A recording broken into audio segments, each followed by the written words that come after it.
This is Alberta McGee, and I'm going to do my head to toe assessment for health assessment, Miss Cujo's class. Okay, I have all my supplies here and ready. I've washed my hands, I have on gloves, I've closed the curtain for privacy. Hi, Whitney, my name is Alberta. I'm going to be your nurse today, and I'm going to be doing your head to toe assessment. Um, there's going to be a few positional changes and some personal questions. Is that okay with you? Yes, ma'am. Okay. Can you tell me your name Whitney, and where you're at? Vernon, Texas, The day of the week? Monday. Okay. And who is the president? Donald Trump. Okay. So her mental assessment is done. She's alert and oriented to person, place, time, and situation. Her overall physical appearance is good. She's dressed properly. Her facial expressions are within normal limits. Her speech is within normal limits. She has no stunt in growth. So now the next thing I'm going to do is assess her skin. She's Caucasian. Her skin, I'm going to inspect her skin for any breaks in the skin, any lesions, discolorations, making sure to look at pressure points to make sure there's no skin breakdown and that all looks good. While I'm assessing her skin, I'm going to check her hands and her nails for any breakdown, any clubbing on her fingers. Her capillary refill is less than 2 seconds, so that is good. I'm going to check the temperature of her skin with the back of my hand, and it's warm. While I'm at her hands, I'm going to have her squeeze my fingers. Well, there you go. Thank you. And that's bilaterally the same strength. Next, we're going to go to the head and neck. I'm going to inspect her head. I'm going to palpate a little bit, checking for any masses, any lesions. That is normocephalic. Now I'm going to check for cranial nerve number 7. So can you smile for me and frown and puff your cheeks out and squeeze your eyes real tight and show me your teeth? Okay. Cranial nerve number 7 is intact. Now I'm going to check cranial nerve number 5, the trigeminal nerve, for sensory and motor function. I have the paper clip here. So the sensory, I'm going to touch her forehead, her cheek, and her chin. I want you to tell me if you feel dull or sharp. Dull, sharp, dull. Okay. So that is complete. And now I am going to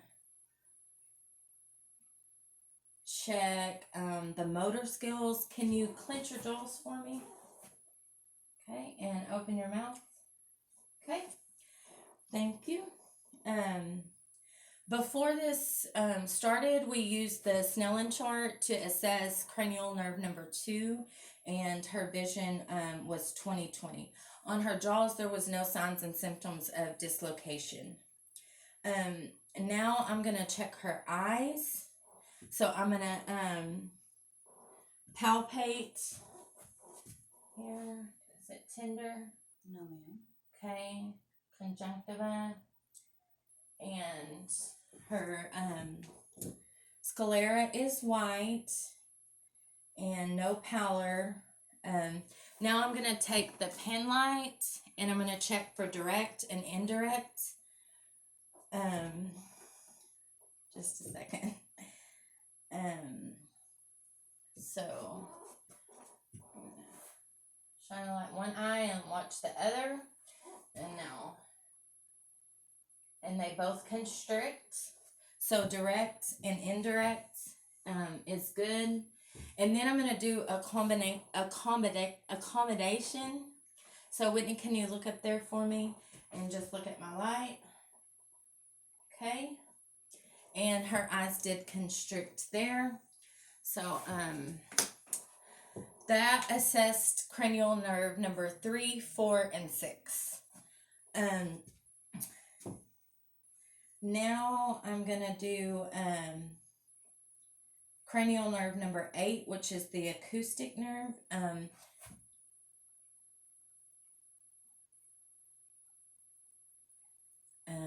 The whisper test, the Ron test, and the Weber test. So I'm going to go behind you, and I'm going to have you cover one ear, and go ahead and cover one ear and repeat what I say. Apple. Apple. Okay, now the other ear, orange. Orange. Okay, and the whisper test is negative. Now I'm going to use the tuning fork, and I'm going to hit it. I'm going to hit it one time, and then I'm going to put it on her head. And tell me if this is the Weber test, if you can hear in both the ears. Yes, ma'am. Okay. And now we'll do the Rhine test, and I'm going to hit it one time, and I'm going to put it on her mastoid process. Whenever you could stop hearing it, let me know, and then I'll put it here. We're trying to make sure that air conduction is twice as long as bone conduction, okay? Okay. Okay. Okay. So now that is complete. Air conduction is twice as long as bone conduction. Now I'm going to go to the nose and the sinuses. So can you cover one side of your nose and breathe? Okay. Okay. Patency is good on that. That's the cranial nerve number 1, the olfactory cranial nerve. Now I'm going to, can you close your eyes for me? This is cranial nerve number 1. And smell that for me. Tell me what you smell. Sage. Okay, very good. That is sage. Now I'm going to check for seption deviation. Make sure that it's midline. I'm going to use the pen light. Okay, no deviation. That is good. So now I'm going to start with the mouth and throat. First, I'm going to inspect the lips, and they're pink. Okay, show me your teeth. Okay, let me see. Open your mouth. The hard palate is white. The soft palate is pink. It's moist in there. Oh. And can you say "ah" for me? Okay. Uvula is midline. Now I'm going to inspect the grade of her tonsils. Let's see. They're not palpable. Now I'm going to use the tongue depressor, and I'm going to assess the tongue strength. This is going to be cranial nerve number 7. Okay, and the other side, and push up for me. Okay, that is cranial number 12. And so now I'm going to have you swallow for me. Okay, no problem swallowing. That's cranial nerve number 9 and number 10. Now we're going to go to the neck. I'm going to inspect for lesions, masses, swelling, make sure it's symmetrical, and then the color is good, no skin breakdown, everything looks good. And now I'm going to palpate the lymph nodes. So there's occipital, post-auricular, pre-auricular, tonsillar. Let me see over here a little bit. Submandibular, submental, post-clavicular, pre-clavicular, and then if you can shrug your shoulders for me, and that's mandibular, submandibular, supraclavicular. Okay. Now I'm going to palpate the trachea for position. And it's midline. There's no deviation there, so no problems there. Now can I get you to lay down? You're going to lay them down at a 45-degree angle and turn their head. We're going to palpate the thyroid for any irregularities. Make sure the size is good. Okay, turn your head for me. Okay. Okay, now you can sit up. And now I'm going to auscultate it for bruits and thrills.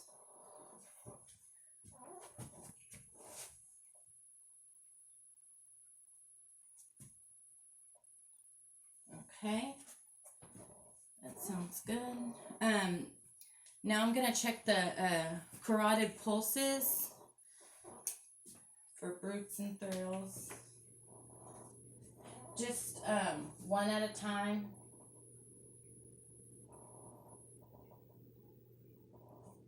Okay. That is good. Now we're going to start with the arms. This is going to assess cranial nerve number 9. I'm going to palpate the radial pulses bilaterally.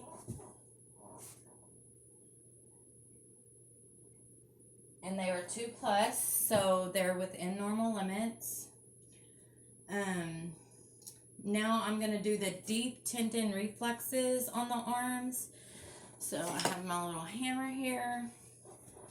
Okay. And just have their arm up like this. And we're going to do the biceps, the triceps, and the brachial. So there. And then here. And then here. Okay. So that is complete. Now we're going to do the thorax. I'm going to palpate the chest wall, see if there's any tenderness or masses. This is the anterior chest. Say 99. 99. 99. Okay. 99. Okay, and then we'll do the same thing on the posterior chest. 99. 99. 99. Okay. So that is good. We're checking for chest expansion here. So take a breath. Okay, and my arms move laterally the same. There we go. So we did the anterior and the posterior. Now I'm going to percuss.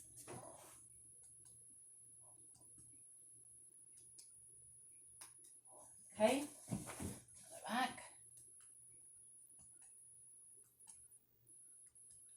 Okay, those are good.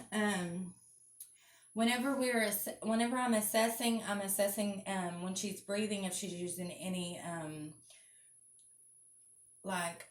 accessory muscles with the chest expansion, and she is not. So now I'm going to assess her breath sounds, and I'm going to use the diaphragm of it. And I'm going to go in a side-to-side motion. I'm going to start with the posterior. Take a deep breath every time you see it move. Okay.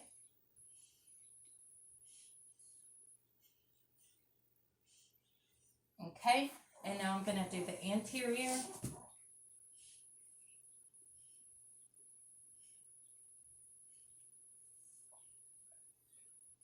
Okay. And that is good. So, now I'm going to do the heart, and I'm going to assess with the bell for the vascular sounds of the heart. We're going to do the aortic, the pulmonic, Erb's point, the tricuspid, and the mitral. So use the bell on that. Okay.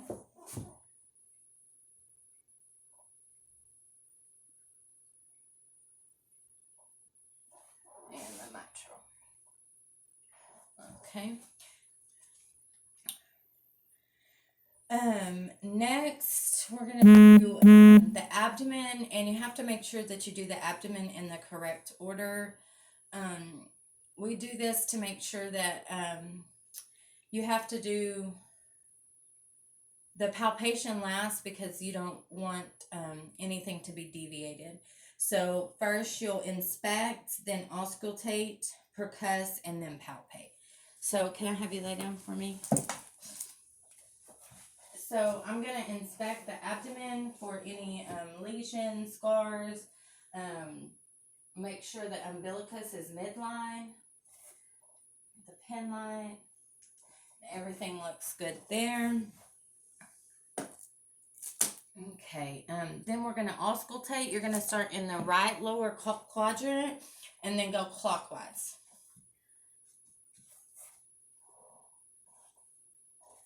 Okay.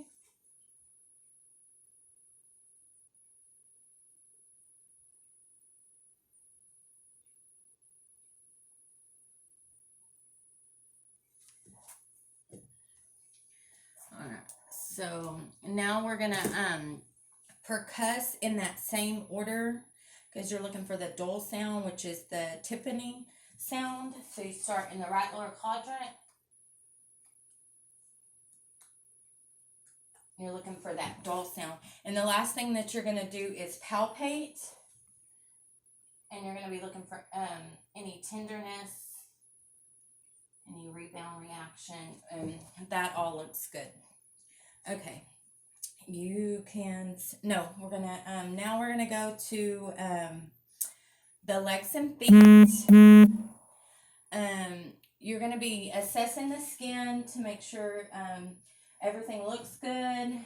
You check the temperature with the back of your hand, and that's warm. You're going to be looking for any edema, which she does not have any edema. You're going to palpate for that. We check the temperature. We're going to check the dorsal pedis and the posterior tibial pulses. And those are good. The next thing we're going to do on the feet is we're going to test the pedal push for muscle strength and flexion. Okay, her capillary refill is good. So I'm going to put my hands on your feet. Can you push towards you? Okay, and now push against me. Very good. Those are equal bilaterally. Those are both good. Now, can you take, we're going to do the heel to shin test. Can you take the heel of your foot and go down your shin? Okay, and the other side. Okay, and that is testing the cerebellum. So now I'm going to test the deep tendon reflexes, the patellar, and the Achilles. Okay, and those are good. 2+, they're brisk.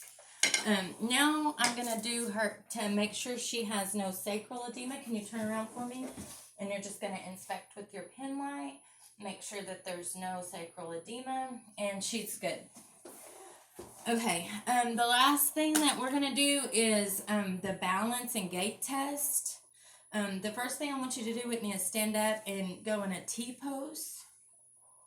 Okay, we're going to make sure she's not swaying. That's the Romberg test, and she's not swaying. She's doing good. Her balance is good. Her gait is good. You'll always make sure the patient is safe. The next thing I'm going to ask you to do, Whitney, is go in a heel to toe. Walk all the way to the couch and back. Okay, and back. And her balance and gait is good.